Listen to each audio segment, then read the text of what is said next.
Good morning, good afternoon, good evening from wherever you are logging in today.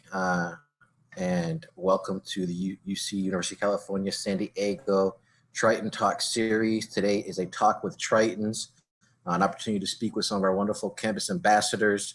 The focus of today's discussion will primarily be for transfer, but we do know there are many first-year students who are here as well.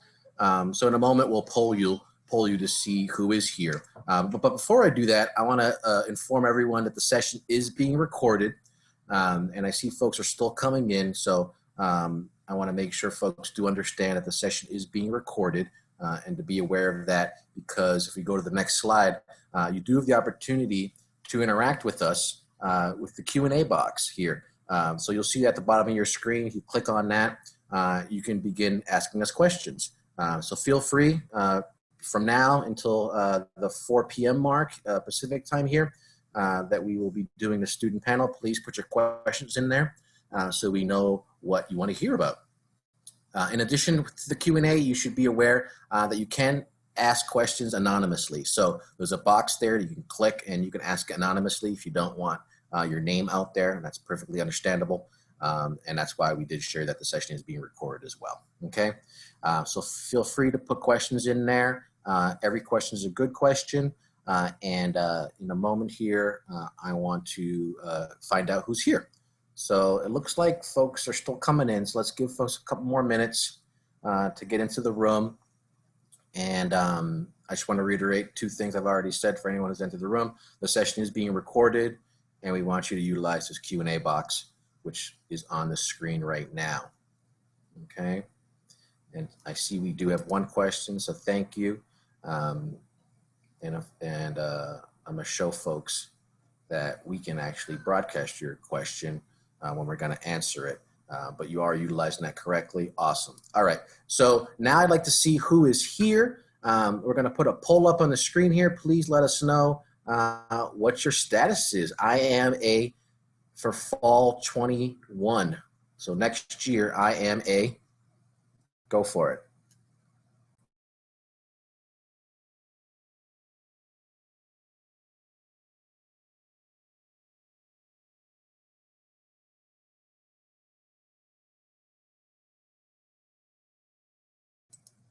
All right, so looks like everyone who's present has voted. Thank you.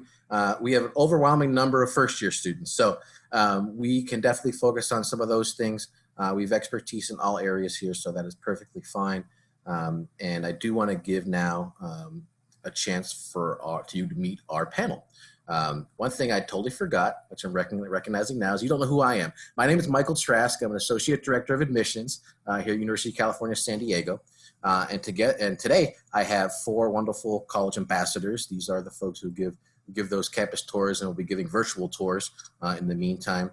So I want to pause here, and from left to right, we begin with Emily. If you could tell us your name, your pronouns, your college, your major, and maybe just one fun fact that you think people should know about UC San Diego to get started.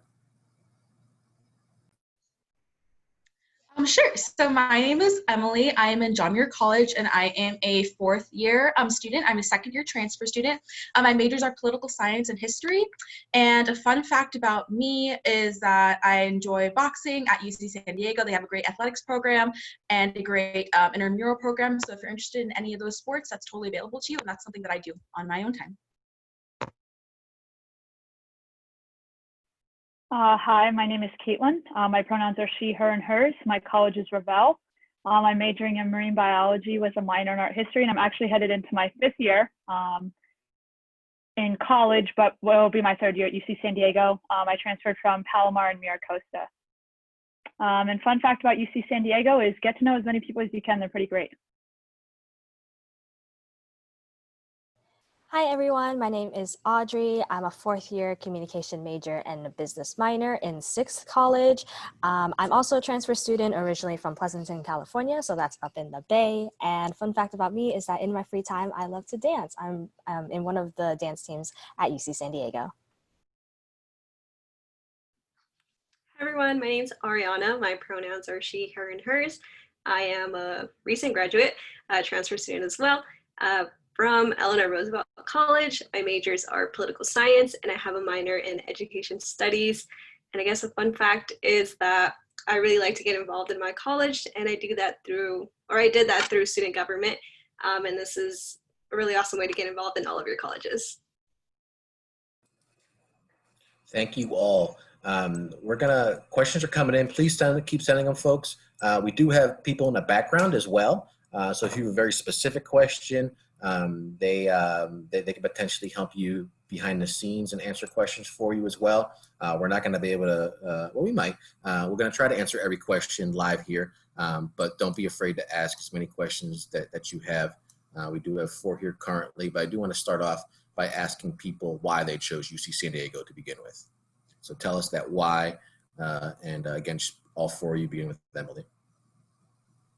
Absolutely. So I chose UC San Diego because over the summer when I was deciding which schools that I really wanted to attend, I reached out to UC San Diego staff and I found them to be incredibly warm and welcoming. I was really wanting to get involved and hit the ground running right when I came onto campus, and there were people on campus that were willing to help me get there, especially with research projects and just getting to know the faculty on campus. So ultimately, I chose UC San Diego because of the warm and welcoming environment, and the people were ultimately extremely willing to help me when I got to campus. Pretty much exactly what Emily said is kind of like the same situation for me. I didn't really reach out to UC San Diego, though. I felt more like the staff kind of reached out to me. At my community college, we would have like fairs every semester, and the UC San Diego staff always just looked way happier to be there than a lot of the other colleges. And they actually started talking to me. And so I was like, wow, like they went out of their way to kind of like get me involved instead of just letting me walk by and go to my next class and not talk to anybody, which is typically what I would have done. And so because of that, I was like more intrigued into getting involved in the UC San Diego like campus and culture and just getting to know more people at the school. Yeah, for myself, I was really intrigued about how there are so many different programs at UC San Diego. And when I first applied, I wasn't really sure what I wanted to do.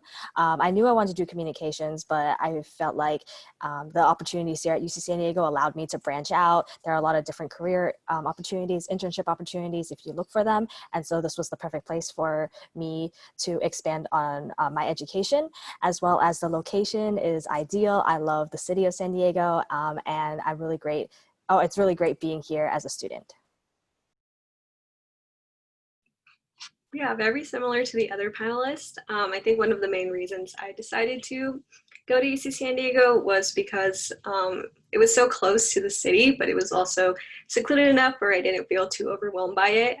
Just as Audrey was saying, there's so many opportunities on campus and outside of campus. And I've also really enjoyed the interdisciplinary part of our campus, how you're able to mix 2 completely different things and make it work for yourself. Thank you all again. And it looks like we have a question for Caitlin. And Caitlin, someone's asking, could you tell why your major in marine biology and your path to get there? Yeah, so actually when I transferred to UC San Diego, I was a math major. I wanted to become a high school math teacher. And I decided that I didn't really want to be inside for a job. And also for some reason, if you've ever seen like Blue Planet, the BBC like documentary with David Attenborough, they're just really intriguing. And I know that like a show is not a reason to pick a major, but because of that show, I started to kind of like explore my interest in that more and kind of look into careers and opportunities there. And the first thing I did before changing my major was reach out to the major advisor in the marine biology department and just kind of talk to him and see what advice he could give me as far as like if this was a good opportunity, what careers I could find. And the more I started to look into it, I realized that I had more opportunities for a wide variety of careers in a lot of different states, countries, fields as a marine biology major, where I could still incorporate math than I did as just a math for secondary education major. So that's really ultimately how I got there, and definitely don't regret it. Great, thank you. And folks, continue if you have a question specifically for someone, that makes it really easy for us to direct it. And we do have a question here about, are we currently giving on-campus tours. So I did mention that we are in the process of beginning virtual tours for people that would be led by a campus ambassador that you're hearing from today, potentially. So keep that in mind. But campus is not currently open for folks just to come on and to do a tour. So I want to make sure folks understood that. So I know we have some scientists here and we have some questions about that. So let's go with Emily. I'm sorry, Emily, wrong type of scientist. Kayla, I don't want to go back to you. Okay, let's start over here. What do admissions officers look for in an LOR? I'm not even sure what that is. I'm sorry. I'll put a note here to make sure we can follow up. So we do something exciting coming up here for athletics. So this is for Audrey. Would you say it's simple to balance your time and not let your academics suffer?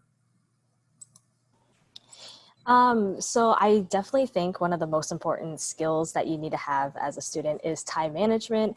And so for myself, I feel like in order to make sure I have everything in my life in order, to have a really organized calendar, to stay on top of my studies, to not let it be so overwhelming. And by doing so, you'll have a higher chance of succeeding, making sure you plan all your classes on time. And you can always talk to your college counselor, and they'll help you sort out all the classes that you need to take in order to make sure that you stay on schedule. And Ariana, the college system, how does it work? Can you choose which one you're in, or are you assigned to one? Yeah, awesome question. So our college system, you get to rank them from 1 to 7 for first years, and then for transfers, it's from 1 to 6. So you kind of just get to decide which college you kind of want to go into, and that totally depends on you. You can look for the difference between all of them online, and so most of them just differ in their philosophy, general requirements, where they're located on campus. And the reason why we have these different colleges is because our campus is enormous. There's a lot of students. And so in order to give more of like a liberal college arts field, we put everyone into these 7 different colleges. We like to call them like your residential communities, because this is where you will be most of the time staying, where you will be eating, where you'll be hanging out with your friends. I like to say that your neighbors will also be your classmates. So it's really simple to study with them, get together. So definitely your college becomes your home. So, yeah. Nice. And we have a question for Emily. Is double majoring hard to keep up? Is it hard to keep up with your double major? So I'm a double major in political science and history. They're very compatible majors, but I will admit that none of the classes actually cross over.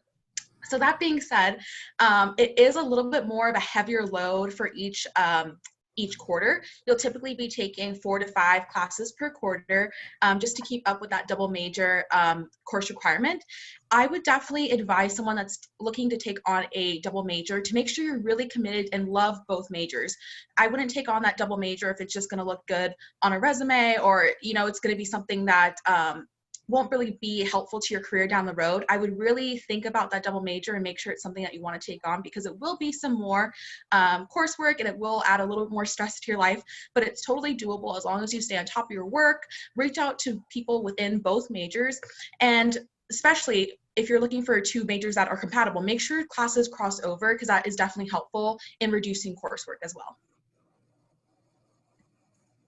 Thank you. So we have some folks asking, we'll go back to Caitlin on this one, about the kind of outdoor rec and any nearby trails. So what is the outdoor recreation life like on campus and around in San Diego? Yeah, so on campus, we have on like the north end of campus, there's actually like this big trail that you can kind of like run or walk on. There's also like obstacle courses and stuff that are over there. If you want to do more like camping and go out to like Joshua Tree or like Anza Borrego and other places like that, I know for Revelle, they host a lot of events that you can go on, and you go with other people within your college, and so you get to know people. But you can also rent equipment and stuff through Outback Adventures, which is on campus, and they provide outdoor gear and equipment for those types of things. As far as locally, Torrey Pines is really great. Hiking trail, great views that a lot of people go to. I mean, there's like the 6-Pack of Peaks challenges, which is like pretty much in San Diego County. Cowles Mountain's one of them. It's really fun to hike. So there's a lot of opportunities to be outside. I feel like no matter where you are, unless you're like in downtown San Diego, there's a lot of like capability to kind of feel like you're outdoors and like in nature. Has anyone done research? We have a question here on what are the research opportunities for undergraduate students? How easy, hard is it to get involved? Audrey would be next. Have you done some research, Audrey, or do you want to pass it to someone else? I can speak a little bit about my own research. I was part of the honors thesis program for my communication department. And so when I first entered university, I had no idea what research looked like in higher education. And I didn't really think it existed for communications major. I thought it was just for people who were in labs. And so it was really exciting that I got to take a part of research in terms of like an arts and humanities major. And in my research program, I worked closely with my advisor, which was one of my communication professors, and I conducted interviews, surveys. And so that was a really great experience that I got to take a part of as a student. Any other folks who've done research? Because that is a big part of our community. I have. So I was able to get started in research almost immediately coming to campus. So what I did was, I know sometimes professors can seem a little daunting, so I chose to speak to a lot of graduate students who are also involved in fantastic research on campus as well. And I was able to get a position with one of the graduate students in the political science department. And what I focused on was doing research on political violence in Colombia, South Africa, the Philippines, and Brazil. So what I would do is look at original documentation and newspapers to find political evidence of political violence and document that through a data set. So now what I'm doing is actually co-authoring a paper with that graduate student. So there's a ton of different ways, especially working with graduate students, to build up that confidence to work with a professor or to get hired in a professor's lab. And this coming fall, I'm actually going to be doing double honors. So like Audrey was mentioning, there are honors programs for lots of different majors, and I'm going to be doing the double honors program. So I'm working with 2 separate professors on 2 separate theses. So that'll be fun. So as folks probably realizing in their research, we are in the quarter system here at UC San Diego. What is it like to be in a quarter system? How does that impact your ability to get courses? Tell us a little bit about your experience with that, Ariana. Yeah, I think the quarter system was definitely one of the hardest transitions when going from a community college to UC San Diego, or just being from a semester school. I think it took about, like a quarter to get used to it, because by the time it was like, so a quarter, let me explain that really quick, is about 10 weeks, and then the 11th week is reserved for finals.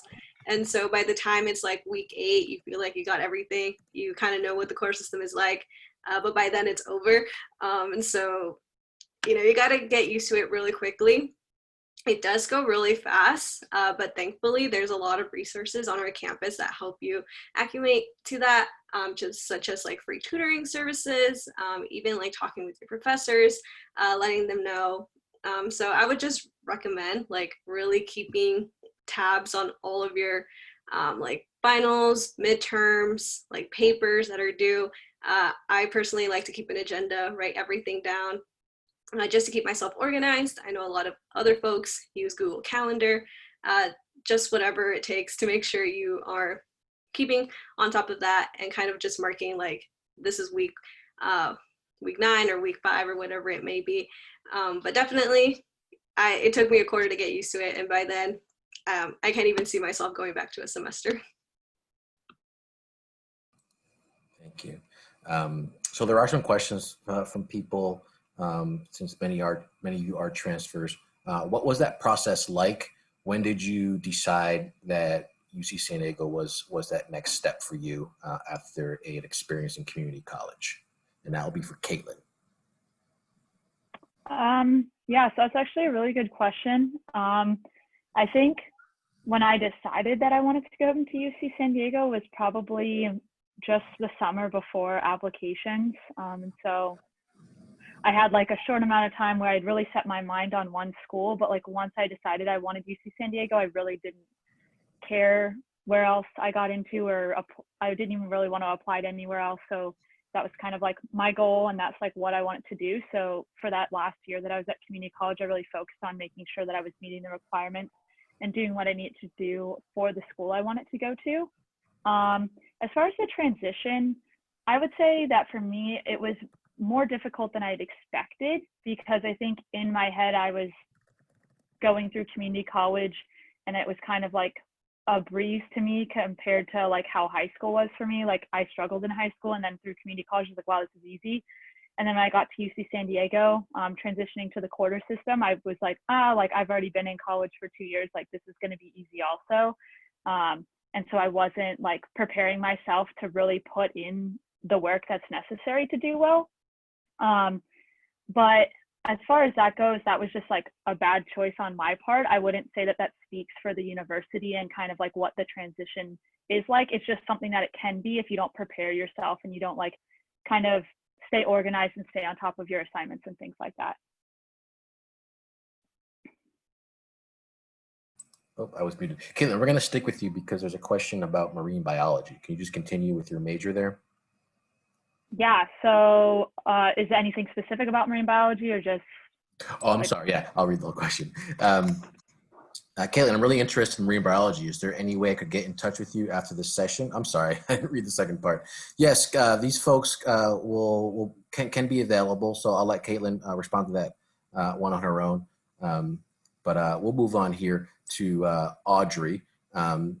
Audrey, can you talk about the possibility of double majoring or having a dual degree? Yeah, so I think Emily touched on this as well earlier, but it's definitely possible to have or to double major, and it's definitely possible for transfers. The most important thing is to start as soon as you can. And the reason for this is because you'll have to take double the amount of classes because you're doing more than just one major.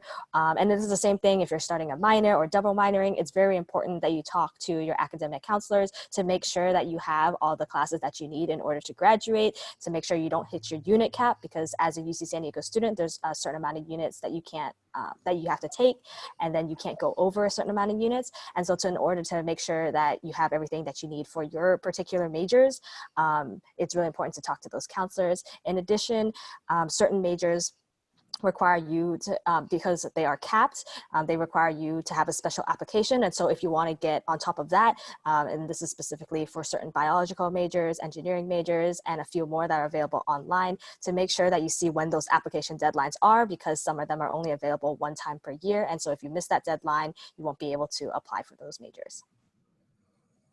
Thank you. So we have a question here about support services available for transfer students. What are those, and how does this compare to the support services that may be different for first year admits? And that's for Emily. So what are the support services available for transfer students, and how does it compare to the support services for freshmen? Yeah, there's several different support systems for both communities of individuals. So for transfer students, there is a transfer Triton hub, which was just created this year, which helps advocate and support students by providing peer mentoring and tutoring.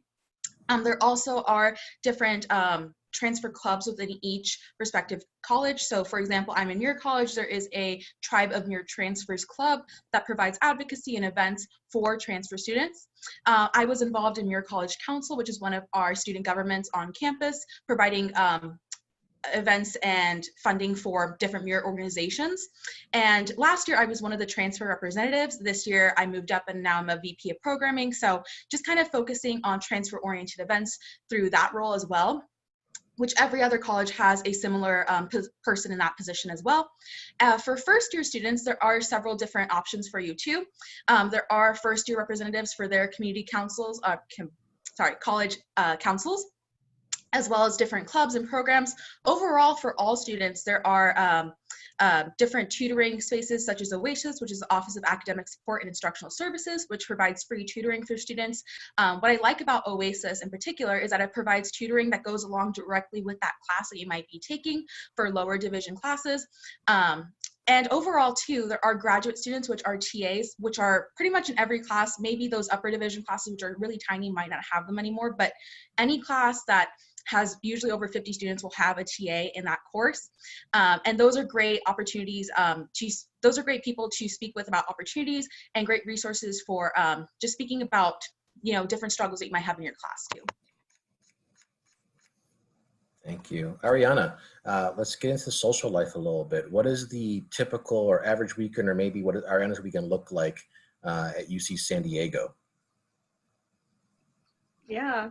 My average week, I guess it differs for everybody, but mine was, I really like to stack my classes. So I would do Tuesday, Thursdays, and I would have all of my 4 classes on that day. And then Monday, Wednesday, Friday, I would reserve them for work, for my internship, and then for any other extracurricular activities I wanted to do. And that is just how I managed to keep myself, in check. And then the weekends, I would usually, if it was nice out, I would go down to the beach. If not, I would just hang out with a couple friends, go down to downtown San Diego, go down to the mall, which is only like a 10-minute drive on public transportation, or we'd go down to Convoy Street, which is just like a 15-minute drive from UC San Diego, where they have a lot of Asian cuisine. And so that's typically what I would do. Very much miss it so, but yeah. Thank you. So folks, keep sending your questions in. I'm gonna take a moment here to answer some of the admissions questions that are keep coming in, just so folks can have some of those answers. Apologies earlier on the LOR, that's letter of recommendation. We do not take those here. They're not required, and we actually discourage you from sending them in, which is why my brain was all messed up there, because I'm like, we don't do those.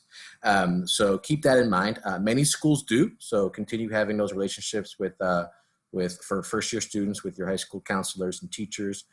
For other schools you may be applying to, but it's not necessary for the UC application or any of the 9 schools you'd be applying to for a first-year application. And then for transfers, letters of recommendation are not required and are discouraged as well. And then the other thing I've seen repetitively on here that I did mention earlier, but I want to make sure folks are aware that campus will not be open. It's not open now, and we really are playing it by ear from what the state government of California and Governor Newsom is telling us, and then as well as the city of San Diego and all that. So, and none of those things are allowing campuses like ours to be open. So please do not plan for a trip until you do get notification that our campus is open. But do engage with us in these virtual things like the Triton Talk today. We have virtual sessions, appointments that you can do with our admissions officers, and I'll give you more information about that at the end. And then I also see a question here about standardized testing. I encourage you to go to our FAQs, where there's much more detail than I will be able to give you right here in the statement. But we are allowing, the UC system is allowing students to submit, to apply to university without test scores. So it's test optional. So if you want to send your scores, you can, and if you don't want to send your scores, you don't have to. And in both scenarios, you'll be considered for admission and can gain admission either way. So that's really the simplest way to understand that. Please go to our FAQs for more specific questions that may be around SAT2s, for example, are not required for us. It's often the next question that comes up. So let's continue with our students here. The question is, do lots of people go to UC San Diego as a transfer student? I know many of you are. What is your experience with that? We'll begin with Emily on this one. Yeah, so a lot of students transfer into UC San Diego as third-year students. Roughly 1/3 of the undergrad student population are transfer students. And the community here is very welcoming towards transfer students. There's a few different options, especially to when living on campus. There is the Village, which is specifically made for transfer students. That is being converted partially into 7th College, but will still be welcome for transfer students for housing. So that's a great, at least for me last year, that was a really great avenue to meet different transfer students. But yeah, there are a lot of different transfer students. There's a lot of different clubs that cater towards transfer students, and a lot of housing communities that are meant for transfer students in particular. So it looks like we want to answer a question here about living and learning communities or honors colleges opportunities within residence halls / colleges. So what are those opportunities for living and learning communities? I'm not sure who asked to answer that. Was it you, Caitlin? You want to take that?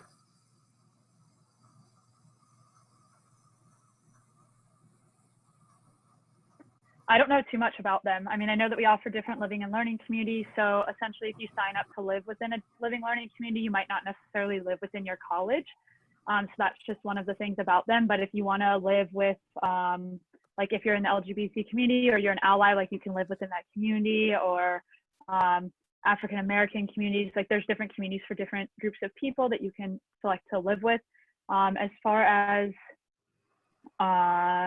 honors college, I'm not entirely sure how that works. I don't actually know anybody. Yeah, there's not an honors college within the UC system, so that is a thing at some other large research public institutions like ours, but that's not a thing within the UC system.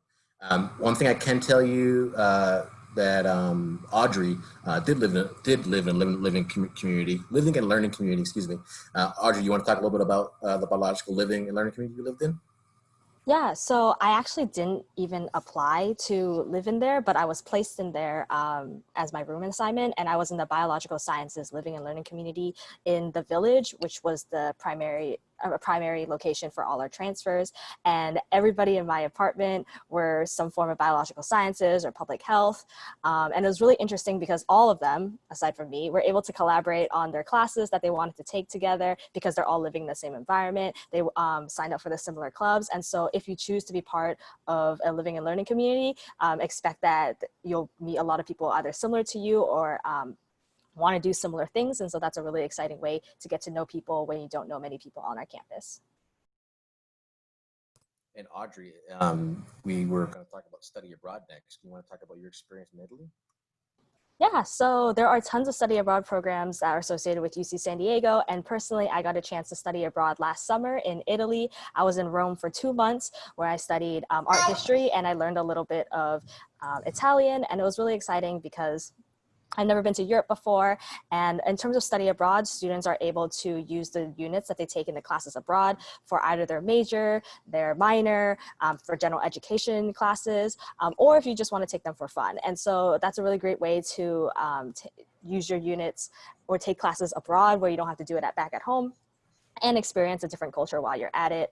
And then there are programs that are connected to other UCs or even third-party programs. So definitely check out the Study Abroad website if you want to find the program that works for you.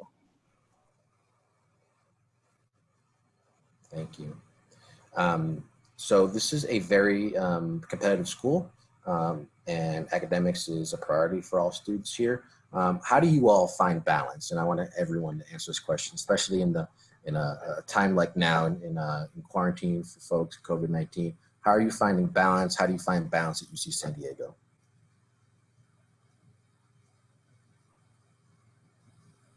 And we could start with Ariana, and then whoever else would like to answer it as well. Yeah, even though UC San Diego is seen as a very competitive school and very academic heavy, I never actually experienced that competition part, especially within the students. We are all very collaborative, and everybody is more than willing to help you out. And I think that's one of the things I missed most this past quarter, not being able to get into study groups with friends or being able to meet with your TAs or your professors in office hour, because I was so used to, always meeting up with somebody, studying, whatever it may be, just always having that community. But I guess one of the things that was really helpful was that Zoom has this thing called breakout rooms. I don't know if anyone's experienced those, but it was like a nice opportunity to be able to discuss with the students in your class and not just see your professor the whole time, and actually get to interact with the other students that were taking the course that quarter. Thank you. I know a question was asked about the necessity for a car earlier in the chat, but just for someone who has a car, how easy is it to find parking? Is it expensive? Do you recommend it? So I have a car. I haven't lived on campus, so coming to campus, I would have to find parking nearby. For me, I always parked off campus, except in the afternoon. So like after 3 o'clock, the Ravel parking lot's really great in the evening. But I never bought a parking pass because I think that there's plenty of opportunity to avoid it. And we get passes for the MTS shuttle with your tuition at UC San Diego. And so that was really nice because I could park off campus, but I wouldn't have to necessarily walk to where I needed to go. I could just hop on the bus from there and do that. So honestly, if I had lived on campus, I would say a car honestly isn't really that necessary because even as a commuter student, like I was still able to get around just using my car to get from my house to where I parked, not actually navigating really around La Jolla or the San Diego area in general.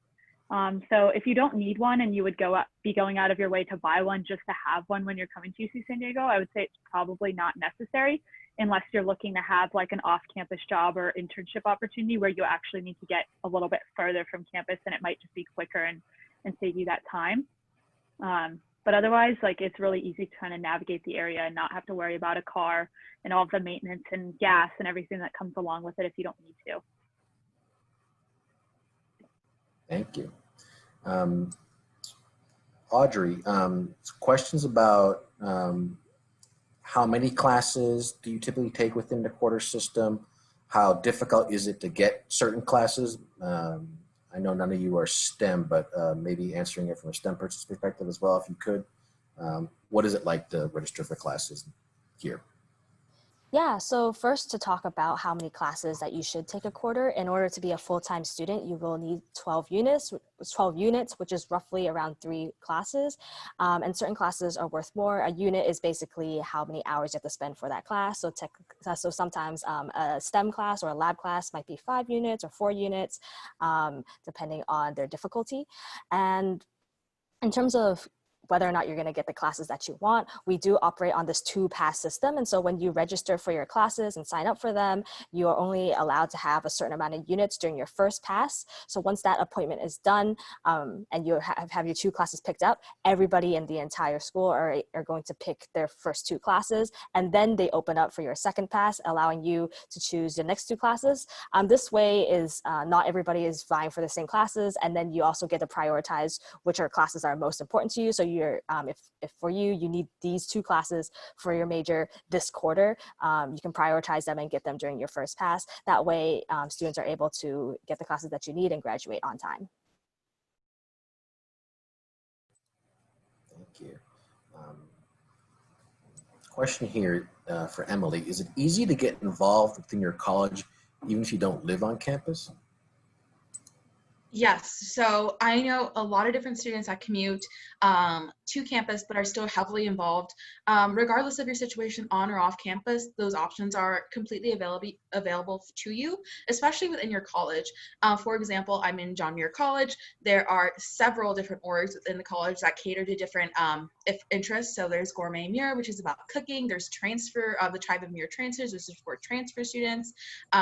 There's the MQ, Muir Quarterly, which is for writing and journalism. So there are a lot of different clubs within your college that are going to be able to cater to your interests. In addition to that, there are different representatives that support commuter students. So there is a commuting club in your college that is specifically meant for students that commute, and it caters to their different, struggles, maybe how they even like carpooling. It's able to just cater to their separate needs that maybe someone that's living on campus might not be able to relate to as much. So there's a lot of different clubs that support different student interests, especially when it comes to students that don't particularly live on campus.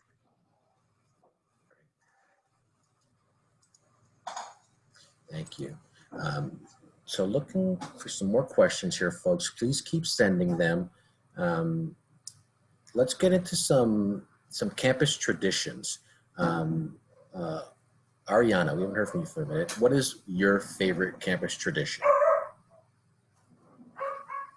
Yeah, I think one of my favorites is Sun God, which is a which is a free concert that is put on every spring quarter. We had some really cool people come on campus beforehand. We've had Snoop Dogg, Drake, Khalid. If any of that sounds familiar to all of you. I think this last year we had Haley Kiyoko.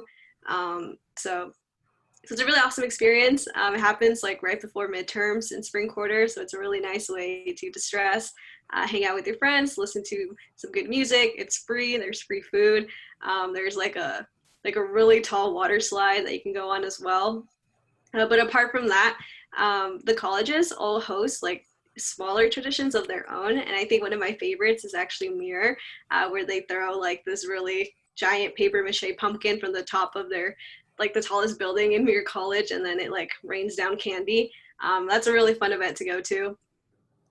So that's something I forgot to highlight, that you're allowed to go to any of the colleges, any of the events that they host.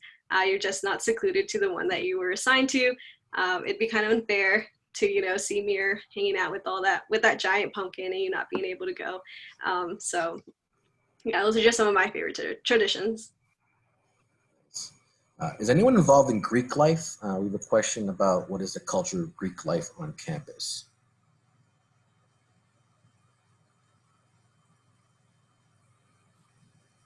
Caitlin, you want to just take the answer? I mean, I'm not personally involved, but I know a lot of people that are. I played lacrosse my first year at UC San Diego, and a lot of people on the team were involved in Greek life. And I think that our Greek life at UC San Diego revolves a lot more around like the philanthropic aspect of it and like doing service and just being there for each other and being there for the campus than like the typical like what you would watch in a movie. I know that's what a lot of people think when they hear Greek life, but at UC San Diego, I think it's very different from that. And it's very much like, how can we support our campus community? How can we support each other? And then also like that aspect of socialization and just having friends and a support system on campus. I think it's pretty common. Most people that I come in contact with have some connection to it in one way or another. They either have friends involved or they've been involved themselves. So yeah, I think it's something that a lot of students look forward to. And if you're interested, it's there for you. The one thing that's different about our campus than some other campuses that you might see physically is that we just don't have a Greek row. So we don't have housing set specifically for our Greek life, but you can absolutely like choose to live with people who are within your sorority and fraternity.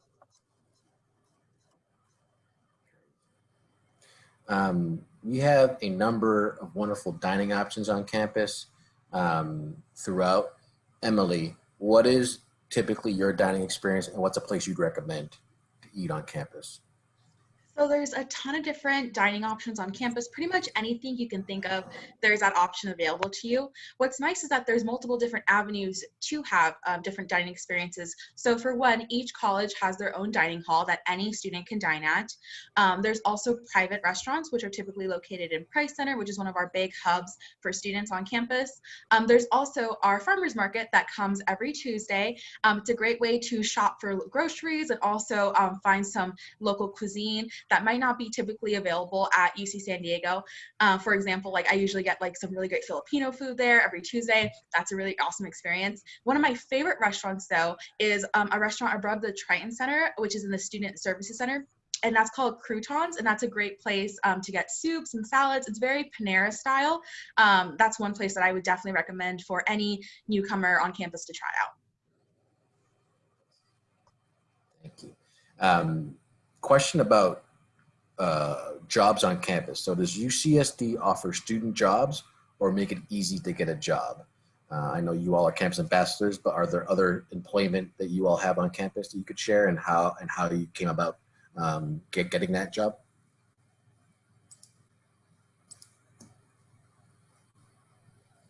And it can be for whoever. Yeah, so when I first came onto campus, it was definitely competitive to find a job, especially right when you're coming into fall quarter. So I got my first job working at the Price Center as a house manager, just someone that would upkeep the area. Later, a few different job applications come out. So for example, this campus ambassador job was able to come out, and that previous position at the Price Center was able to launch me into this position.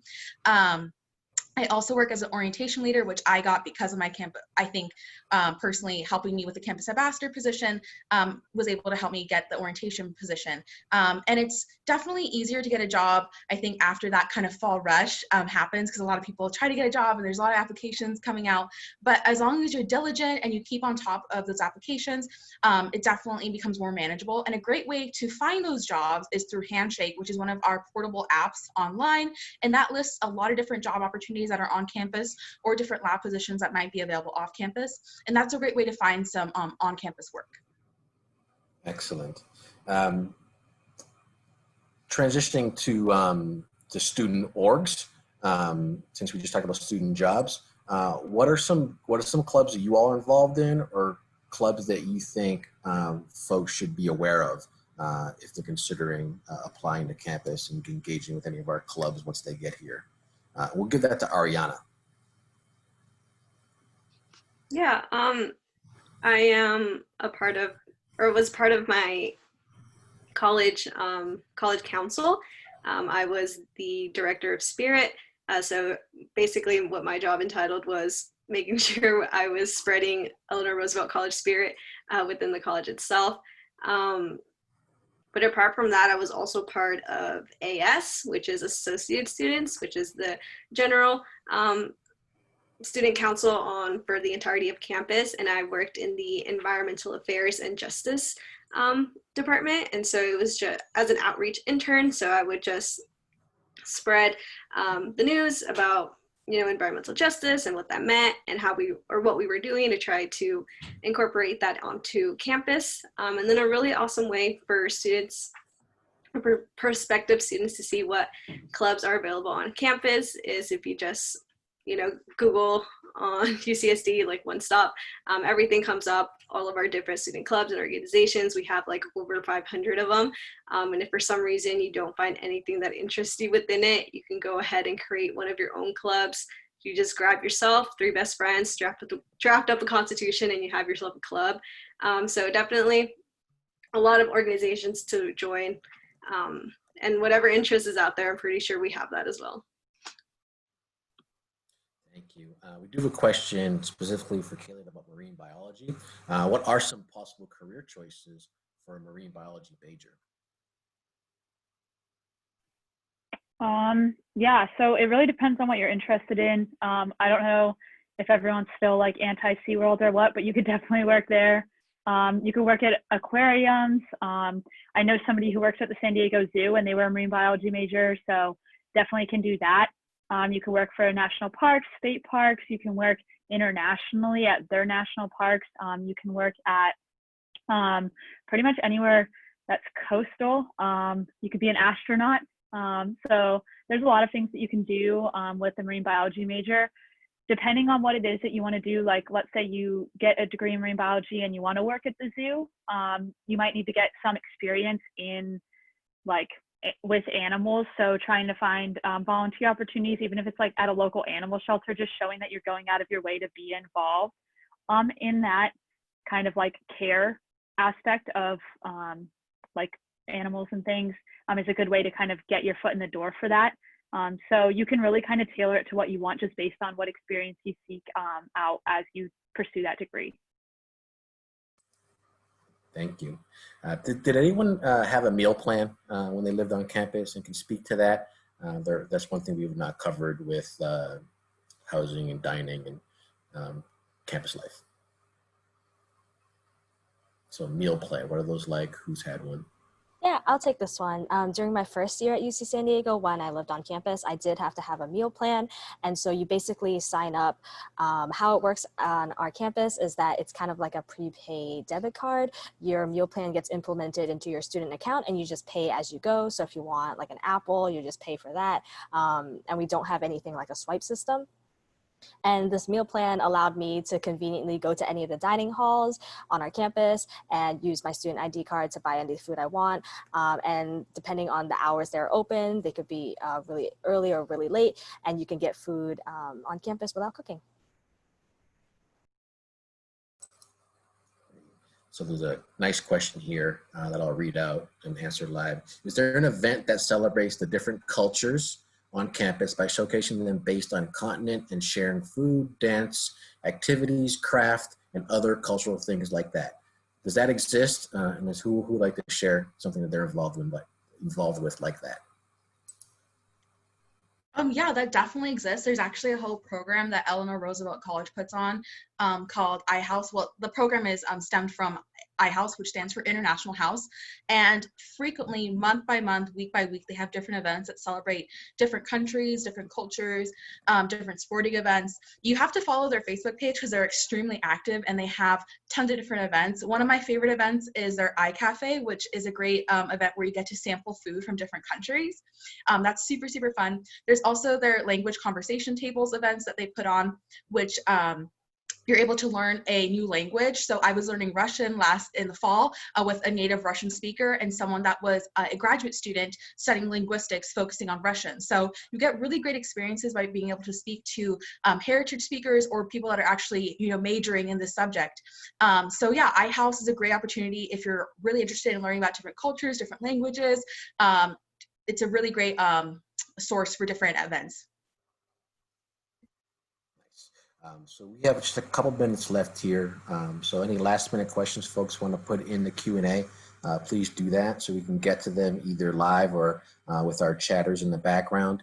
But I do want to give each of our campus ambassadors a chance to answer the question about their favorite place on campus. If anyone's been on campus, it is large and beautiful adjacent to the Pacific Ocean. So beginning from the top here, Emily, and going left to right, what is your favorite place on campus and why? So my favorite place on campus is the biomedical library. So on campus, we have two separate libraries. We have Geisel Library, which is our big 8-story massive library. We also have right adjacent to that is the biomedical library. I personally like it because it's open a little bit later. There's typically a little bit more room to study. And you're also able to have private rooms where you're able to bond and have study sessions with your friends, which are where some of my greatest memories of studying at UC San Diego come from. So that is why it's one of my favorite places on campus. My favorite place on campus. That's a really hard question. I feel like definitely down at Scripps though. So sorry, main campus, but I'm definitely gonna have to pick Scripps for this one. I think there's a lot of really great places just next to one of the halls. I'm not gonna tell you which one because I don't want people stealing my spot. But there's this really nice bench and it has a great view of the pier, and like when the sun sets, like you can see it setting like right over all of like downtown La Jolla. It's a really great spot. It's really fun. I've taken my family there. I've taken friends there. So it's just a really cool spot on campus, and it's great to like walk out of class and just be like right there and see kind of like all of the coast of La Jolla and just be able to enjoy that. Yeah, for myself, this might be kind of a weird one, but I find any excuse to walk through the 3rd floor of Geisel Library if I'm going from one place to another. So our Geisel Library is kind of unique. It is shaped kind of like an upside down structure. And what this means is that 3rd floor is completely outside and they have native San Diego plants. There is a Dr. Seuss statue. And so for myself, one thing that makes me feel like a UC San Diego student is if I'm walking through the 3rd floor of Geisel Library and you get a good view of the rest of the campus and the canyon that's behind it. My favorite spot on campus has to be right in the heart of UC San Diego, which is Price Center, specifically Price Center Lawn. Just recently, they put in these hammocks. They're always busy, but when I can find an empty one, I would like to, just sit in there, read, just go on my phone, or just like people watch. You can usually find someone walking by through there. It's just a really awesome place just to like relax and people watch if you're into that. All right, thank you all. I want to just give you a little clap for your work today. Thank you, ambassadors, for your work in answering these questions and being available to all these prospective students. I want to take a chance here to just share this information with you all about how to get other questions answered. I recognize we did not answer everything.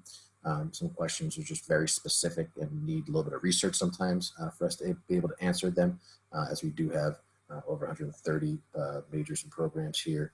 And then one way to do that is to just directly contact us at admissions, reply there. There's also a number of resources, like I've mentioned, on our website. The FAQ section in particular is very informative. We began doing virtual advising sessions because of this current situation. We wanted to be accessible to you all since you couldn't come to our Triton Center. And that's what the virtual advising sessions are intended to replace. So if you were planning on coming to campus and having questions answered, this is your chance to do that one-on-one with an admissions officer, a full-time professional staff member on our team. And those are available there at virtual advising on that link. And then lastly, this is a Triton talk that we just did. We've been doing these for over almost a year now, and we've covered a number of topics, and no one student panel Triton talk, for example, is ever the same. So if you enjoyed this Triton talk with as a student panel, please check into some of the other ones. They are available at this link here on our website. And if you're a YouTube person, you can also find our playlist on YouTube as well. So I want to thank our campus ambassadors again. Thank you for your work and your answers here today. I want to wish the best of luck to all of our prospective first year and transfer students. 2020 has been a very interesting year, but it can only get better. And knowing that you all could potentially be joining our community in 2021 is something that I'm looking forward to. That application is something we did not answer. I'll answer this as a closing. The application is available for admission for next fall, is available as soon as August 1st, and remains open for you to apply in November is when the deadline is. So as long as you apply by the end of November, your application will be considered for admission for fall 2021. Thank you all again. Best of luck, stay safe. And I wish you all the best of luck as you are engaging in this campus college search for you all. Have a good one.